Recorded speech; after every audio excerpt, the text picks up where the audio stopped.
বাংলাদেশে যত অনিয়ম আছে সেই অনিয়মগুলো এখন কিন্তু নিয়মে পরিণত হয়েছে।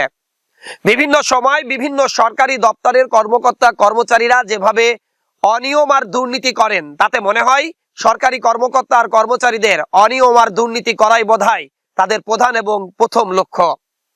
এমনই একটি অনিয়ম আর দুর্নীতির তথ্য তুলে ধরবো আজকের এই প্রতিবেদনে। ঝিনাইদহ পৌরসভা, যেখানে কিছুদিন আগেও সেবা নিতে গিয়ে এক পৌর নাগরিক হামলার শিকার হয়েছেন, সেখানকার কর্মকর্তা কর্মচারীদের কিছু তথ্য আপনাদেরকে আমি জানাবো। আসলে সেখানে যারা প্রথম শ্রেণী, দ্বিতীয় শ্রেণী, তৃতীয় শ্রেণীর, চতুর্থ শ্রেণীর কর্মকর্তা কর্মচারীরা রয়েছেন, তাদের অনেকেই এই ঝিনাইদহ পৌরসভায় চাকরি করার যোগ্যতাই রাখে না পৌর চাকরির নীতিমালা অনুযায়ী। আমি সেই নীতিমালা থেকে কিছু তথ্য আপনাদেরকে জানাতে চাই। পৌর নীতিমালা 8 অক্টোবর 2007 থেকে এই আইন কিন্তু কার্যকর রয়েছে।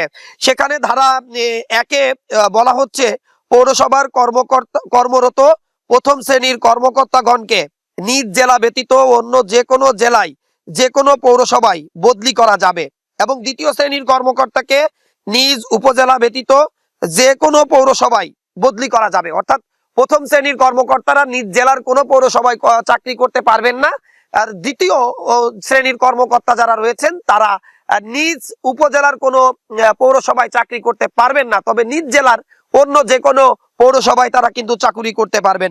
তৃতীয় ও চতুর্থ শ্রেণীর কর্মচারীগণ তাদের নিজ জেলার যে কোনো পৌরসভায় বদলি করা যাবে, তবে প্রশাসনিক প্রয়োজনে নিজ জেলার বাইরেও বদলি করা যাবে।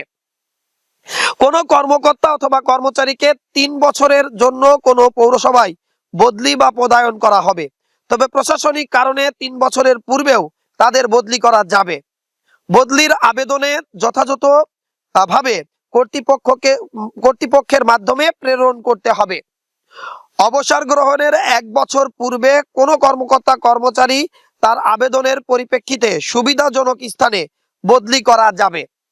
কোনো কর্মকর্তার অনুকূলে বদলি আদেশ জারির 10 দিনের মধ্যে অবশ্যই বদলিকৃত কর্মস্থানে যোগদান করতে হবে, অন্যথায় তাৎক্ষণিকভাবে অবমুক্ত আদেশ প্রদান সহ শৃঙ্খলা ভঙ্গের বিধি মোতাবেক ব্যবস্থা গ্রহণ করা হবে।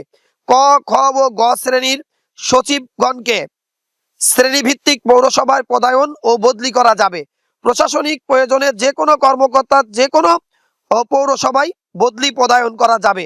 স্থানীয় সরকার বিভাগ 17/5/2004 খ্রিস্টাব্দ তারিখে পৌর 2 বদলি 3/2003 549/187 নম্বর স্মারকে জারিকৃত বদলি নীতিমালা এত দ্বারা বাতিল করা হলো। সৈয়দ শাহানাবাড়ি উপসচিব তৎকালীন তিনি কিন্তু এই ব্যবস্থাটি গ্রহণ করেছিলেন। অর্থাৎ স্পষ্টভাবে ঝিনাইদহ পৌরসভায় প্রথম দ্বিতীয় শ্রেণীর যারা কর্মকর্তা কর্মচারী রয়েছেন তারা কিন্তু তাদের নিজ জেলা এবং নিজ উপজেলার মধ্যেই কিন্তু তারা কর্মরত রয়েছেন। অর্থাৎ নিজ জেলার পৌরসভায় বা নিজ উপজেলার পৌরসভায় কর্মরত রয়েছেন, যেটি একদমই নিয়ম বহির্ভূত।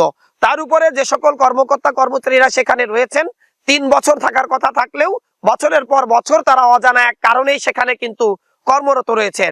তাদের বিরুদ্ধে নানা অভিযোগ নানা সময় উঠলেও অজানা এক কারণে তারা কিন্তু এই পৌরসভা থেকে কোনো সময়ের জন্যই তারা বদলি হয় না।